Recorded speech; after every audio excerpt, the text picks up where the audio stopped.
Good evening, everyone. Thank you for joining us on this historic day. It's an honor to be here with all of you. When the President asked me to serve in this role, we talked about the importance of bringing truth and transparency back to the briefing room.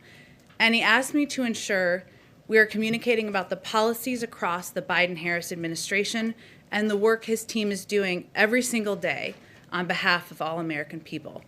There will be times when we see things differently in this room, among all of us. That's okay. That's part of our democracy, and rebuilding trust with the American people will be central to our focus in the press office and in the White House every single day. So we had a very busy and active day today, as you all know, but I wanted to take a moment to go through the 15 executive actions, or highlights of them, I should say, and some of the steps that the President asked agencies to take today. You should have all received copies of the executive orders as well as the accompanying fact sheets, but I want to take this moment to highlight them for the American public who are watching at home. To combat the deadly virus, the President launched his 100-day masking challenge, asking Americans to do their part and mask up for 100 days. He's doing his part as well, issuing a mask mandate that will require anyone visiting a federal building or federal land or using certain modes of public transportation to wear a mask. He signed an executive order reversing Trump's decision to withdraw from the World Health Organization. This will strengthen our own efforts to get the pandemic under control by improving global health. And tomorrow, we're not wasting any time, Dr. Fauci will participate remotely in the meeting of the World Health Organization as the U.S. head of delegation. President Biden also officially appointed a COVID-19 response coordinator, a position and team we had already previously announced, but made it official today, to create a unified national response to the pandemic. And he reestablished the national security team responsible for global health, security, and biodefense. The COVID-19 pandemic has triggered an almost unprecedented housing affordability crisis. He took immediate action to confront the crisis and asked relevant agencies to extend nationwide moratoriums on evictions and foreclosures. The pandemic has also increased the hardship on millions of Americans who owe federal student loans. In response, the President asked the Department of Education to extend the pause on student loan payments and interest. He rejoined the Paris Climate Agreement, putting the United States back in a position to exercise global leadership in advancing the objectives of the ambitious agreement. Sorry, hope you're comfortable. There's a few more. And a second broad executive order will roll back harmful regulatory reversals made by the previous administration to protect public health and the environment. This order protects our nation's treasures by reviewing the boundaries for several national monuments, places a temporary moratorium on all oil and natural gas leasing in the Arctic National Wildlife Refuge, and reestablishes the interagency working group on the social cost of greenhouse gases. He also launched a whole-of-government effort to advance racial equity and root out systemic racism from federal programs and institutions. He directed the Secretary of Homeland Security, in consultation with the Attorney General, to take all appropriate actions to preserve and fortify DACA, which provides temporary relief from deportation to Dreamers, young people who were brought to this country as children. The President also put an end to the Muslim ban, a policy rooted in religious animus and xenophobia. He signed a proclamation effective immediately, halting further funding or construction of the previous administration's border wall and terminating the so-called national emergency used to wastefully divert billions for wall construction. Also today, President Biden sent an immigration bill to Congress. The U.S. Citizenship Act modernizes our immigration system. It provides hardworking people who've enriched our communities and lived here for decades an opportunity to earn citizenship. The President's priority reflected in the bill are to responsibly manage the border, keep families together, grow our economy, address the root causes of migration from Central America, and ensure that America can remain a refuge for those fleeing prosecution. With that, I'd love to take your questions. Zeke, why don't you kick us off? Thanks, Jen. First off, congratulations. And one question about your role. You touched on this a little bit at the top, but when you were up there, do you see yourself, your primary role is promoting the interests of the President, or are you there to provide us the unvarnished truth so that we can share that with the American people?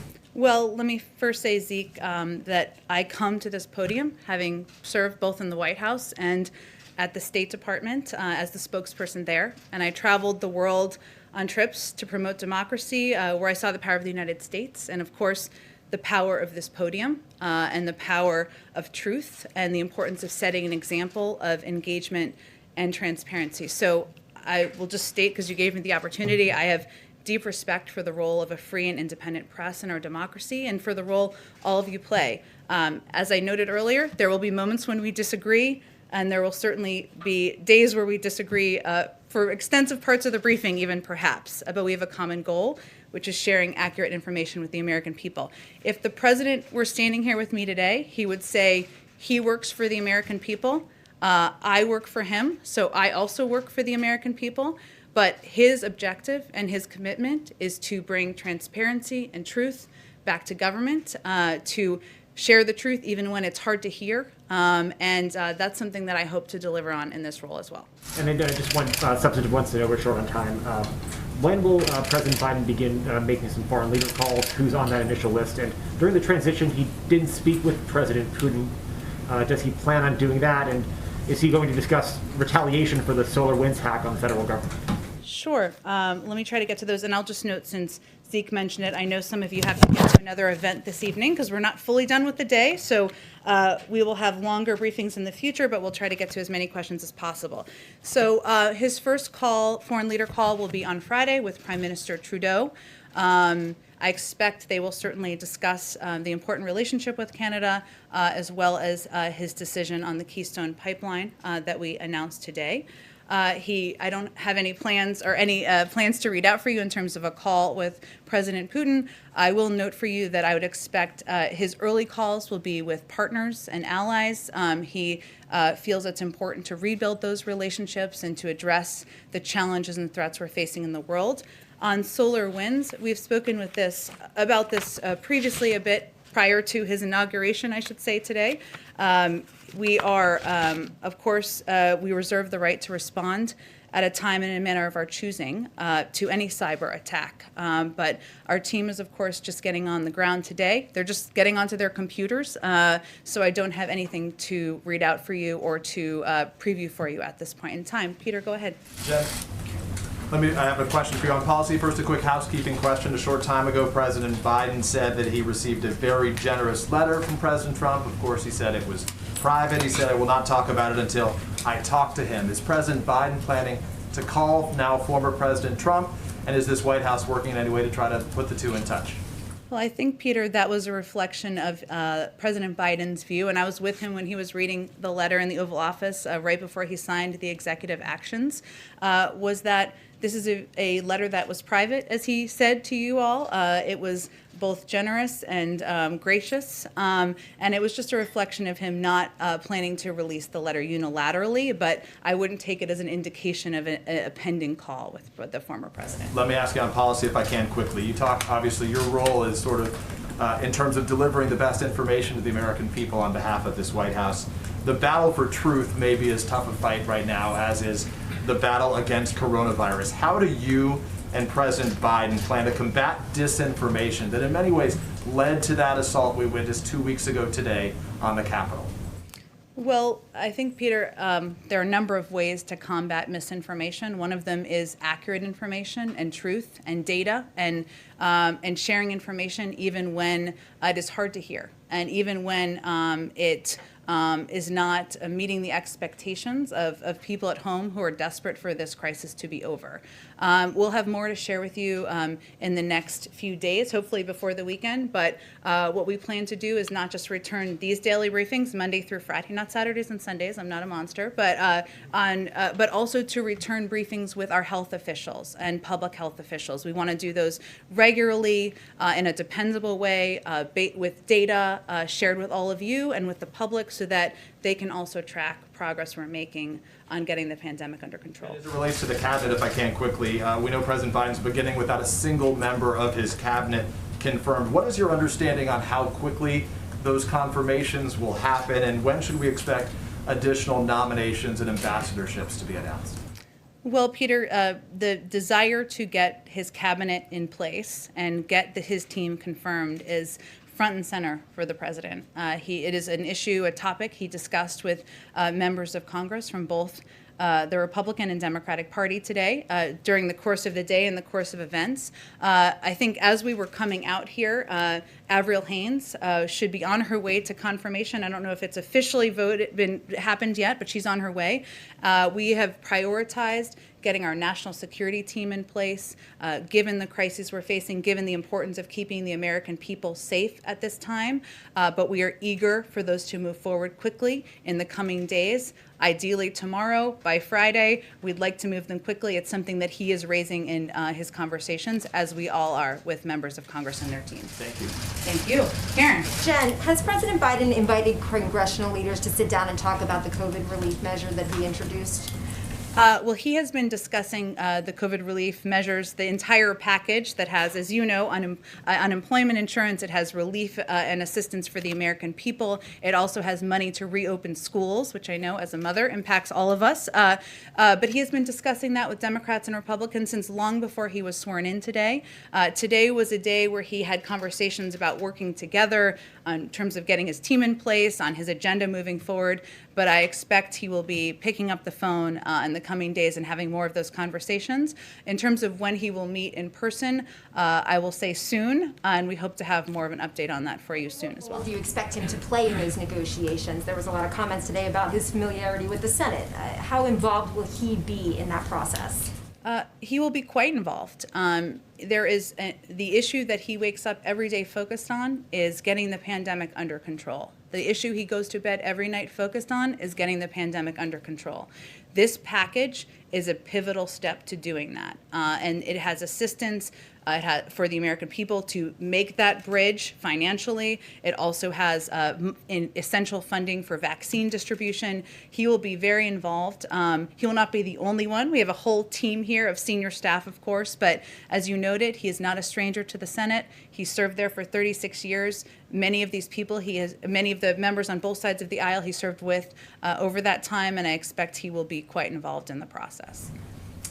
Go ahead, Jen. So, on this COVID relief package, Senator Romney was already saying to reporters today that he doesn't see a need for another virus relief package, and he's the kind of Republican vote you're likely going to be trying to get. So, how long are you willing to try to work to get Republican support before you decide to go through the budget reconciliation process instead? Well, as you know, because you all cover it, and as I've stated a couple times here today, we are in the middle of an urgent crisis in this country. It's not just impacting Democrats, it's impacting Republicans, it's impacting red states and blue states. And this plan is intended to address the suffering of the American people. So we hope, and frankly, we expect Republicans in Congress and Democrats too will support assistance that will bring relief to the people they represent. This is a conversation. He, of course, gave a primetime address, as you all know, last week. It seems like a long time ago, but it wasn't, to announce his specifics. And he has already had a number of conversations with Democrats and the Republicans. Those will continue. His clear preference is to move forward with a bipartisan bill. There's no question about it. But we are also not going to take any tools off the table for how the House and Senate can get this urgent package done. So we are only less than a day has he been President of the United States, but he's going to continue to work with members of both parties to get it done. Francesca, go ahead. Thank you, Jen. I do have a question about reopening schools, but I just want to pick up where she left off on that and note that Republicans, including Lindsey Graham, who's expected to be the Senate Budget Committee ranking member, have already said that the price tag on the president's proposal is too high for them. So is there any wiggle room on that number, and has he already begun negotiations with Mitch McConnell? Well, first, the package wasn't designed with the number 1.9 trillion as a starting point. It was designed with the components that were necessary to give people the relief they needed. So what's challenging is, what are you going to cut? Are you going to cut funding for vaccinations? Are you going to cut funding for unemployment insurance? Are you going to cut funding for reopening schools? But it was laid out as his proposal based on recommendations from economists, recommendations from health experts. And as you've also seen, there have been also an outpouring of support from everyone from Bernie Sanders to the Chamber of Commerce for the package and the components in it. But this is a discussion, it's a conversation, and he is no stranger to the process of bill making. So we're at the beginning of the process, and as we continue, there'll be conversations with members of both parties of what will be in a final package. And rarely does it look exactly like the initial package that is proposed. With regards to reopening schools, what level of vaccination in teachers or students or level of testing does the administration think would be appropriate in order to meet the target date that the president has set? This is a great question, and as I noted at the beginning, and as a mom myself, I want to know all the details as well. We're going to have more to share from our health experts in the coming days, and I will venture to get them in here to give you all a briefing on the specifics, but we really want to lean into them on their expertise on that front. Go ahead. I'll come right to you right next. Go ahead. President Biden promised to end all new oil and gas leasing on federal lands when he was a candidate. The order that you just mentioned that he signed today was much narrower than that. It's a temporary moratorium, and it only applies to ANWR. And there's some debate about whether he has the legal flexibility to even follow through with his full promise. Does the administration still have that commitment today to We end do, that leasing? and the leases will be reviewed by our team. We just have only been in office for less than a day now, and I will just, since you gave me the opportunity, just also confirm for all of you, all of our executive actions that we released today were reviewed by the career staff at the OLC. We went through that process in advance of releasing them. That took a great deal of work from our policy teams, but that was a vital part of the process for us as well. Talk a little bit just about the kind of the preparations for getting the White House ready and safe for the new president. It's been reported that you did $500,000 worth of deep cleaning. Could you talk about the measures that you took to ensure that the president is safe? Well, I would refer you to the General Services Administration, who oversees any steps like that. What I can speak to, if it's of interest, of the steps we're all taking to make sure that we are safe, he is safe, you are all safe.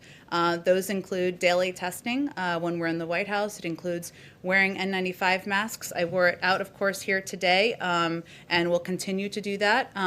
It includes stringent rules about social distancing and abiding by that in the building. That keeps us safe, but we're also, the president has asked us to also be models to the American people, and that's vitally important to us as well. So there are a number of new COVID steps, precautions that we've put in place as of today. Go ahead all the way in the back. Thank you so much, Jen. Thank you for doing this on a daily basis again. So climate change being one of the priorities, how does President Biden plan to work with Brazil? During the campaign, Biden criticized Brazil on deforestation, and then the Brazilian president criticized Biden back, and he was the last one to congratulate President Biden on his election. What is the expectation for their relationship? And does he plan to speak with the Brazilian president? Well, I don't have anything to predict for you or advance for you in terms of a call or conversation. What I can convey on climate change, of course, and addressing the climate crisis, it's one of the 4 crises that he's identified will impact, his administration is impacting not just the American people, but the global community, is that rejoining the Paris Climate Agreement is a vital step toward doing that. The United States was one of the only countries in the world, as you all know, that has not had a seat at the table in the last few years. A little technical step there is we have submitted that to the UN Secretary General, and it will take approximately 30 days for that to take place. But I use that as an example because that's one step, but we also know that we need to be models here at home as we are addressing an issue like this. The United States continues to be one of the world's largest emitters of greenhouse gases, and we need to put in place policies and take steps here to address that as well. But I'm sure we'll have more to discuss on Brazil in the coming months. Go ahead right there. What are the next steps when it comes to Iran, and does the president have any plans to rejoin the nuclear deal? Well, the president has made clear that he believes that through follow-on diplomacy, the United States should seek to lengthen and strengthen nuclear constraints on Iran and address other issues of concern. Iran must resume compliance with significant nuclear constraints under the deal in order for that to proceed. I will say that, as I noted a little bit earlier, we would expect that some of his earlier conversations with foreign counterparts or foreign leaders will be with partners and allies, and that we would certainly anticipate that this would be part of the discussion. And then could you just give us some color about what it was like for him going into the Oval Office? He's been waiting for this for so long. What was his reaction? Well, I spent a little time with him earlier, and he had an incredible sense of calm. And a sense of some joy, of course. He spent the day with his family and his grandchildren and his children, and that always has an impact, I think. He also said he felt like he was coming home. Remember, he spent 8 years here as the vice president, playing an important role as a partner to President Obama. And, that was the emotion that overtook him today. He's also eager to get to work. He was asking questions about policy and COVID and what's next. And that also reflects his desire to roll up his sleeves and get going. Let's see. I'm sorry, I told you I was going to ask you. I just skipped over you. Go ahead. Right. I'll take it now. So if President Biden wants a theme of his presidency to be unifying the country, does he think that Nancy Pelosi and Chuck Schumer should drop a potentially divisive Senate impeachment trial?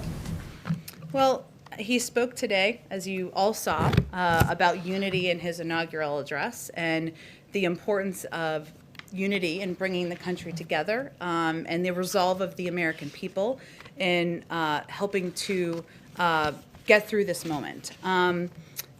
We are confident, though, that just like the American people can, the Senate can also multitask, and they can do their constitutional duty while continuing to conduct the business of the American people. And his view is that the way to bring the country together is to address the problems we're facing.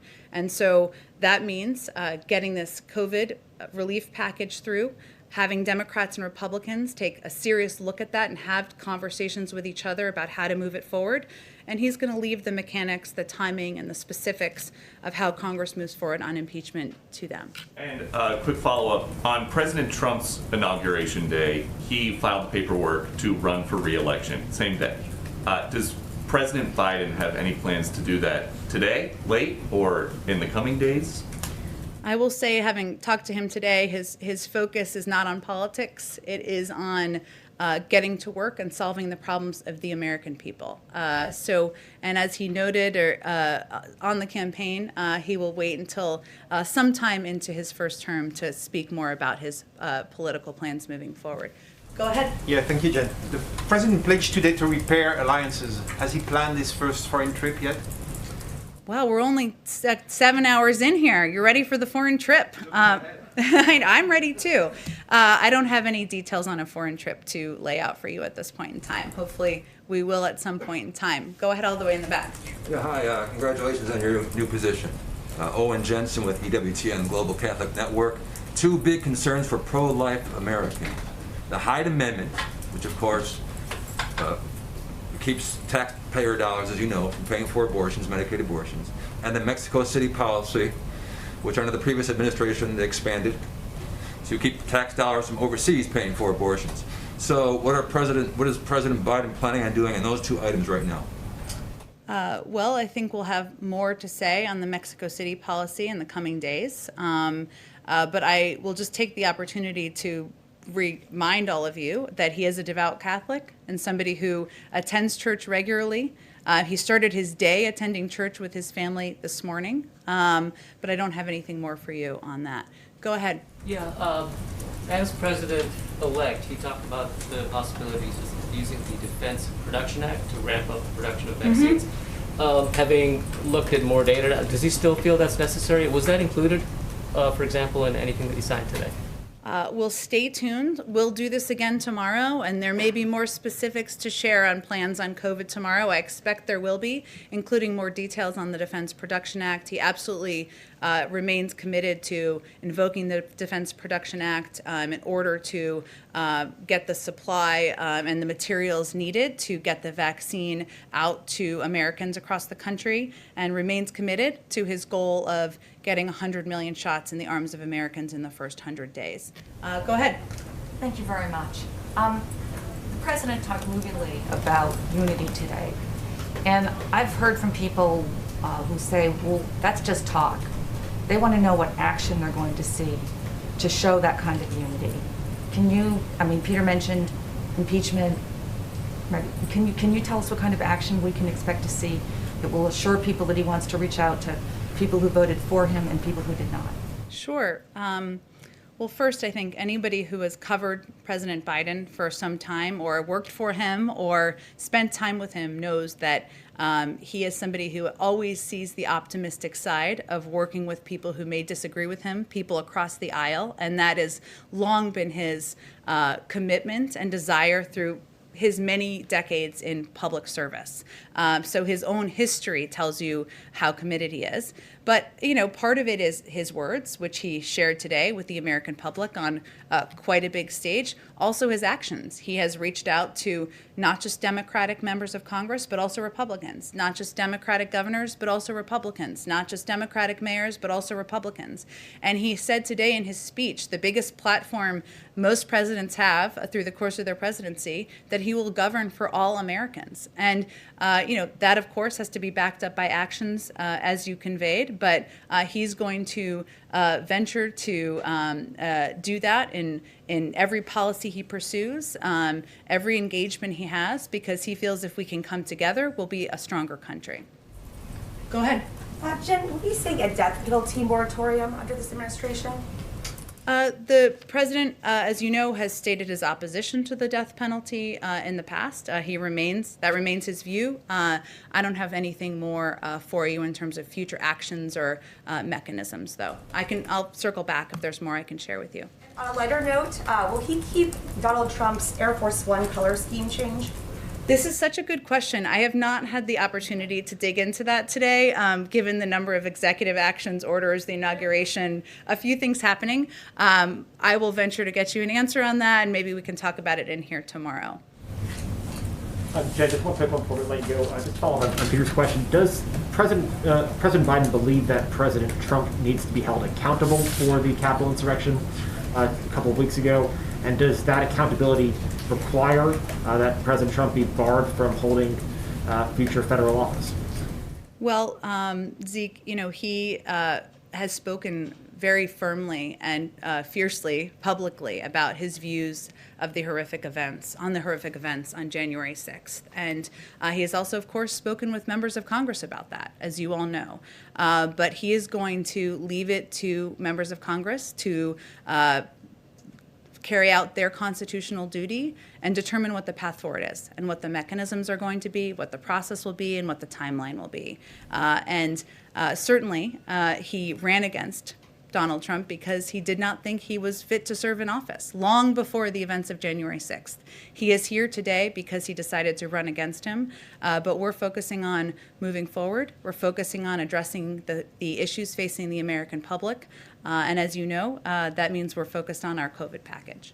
Go ahead. If I can follow up on that a little bit, Jen, is the president being updated, first of all, on the progress of the FBI investigation? And we know the FBI is leading the investigation into the assault on the Capitol. Does President Biden have confidence in FBI Director Wray?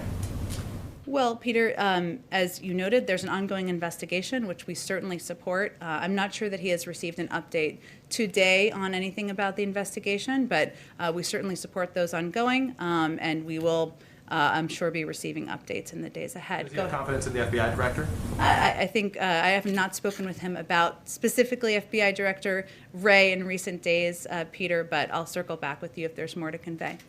Jen, the president did not mention the word Trump in his inaugural address today. What was the intention behind not making any direct reference to his predecessor in that speech?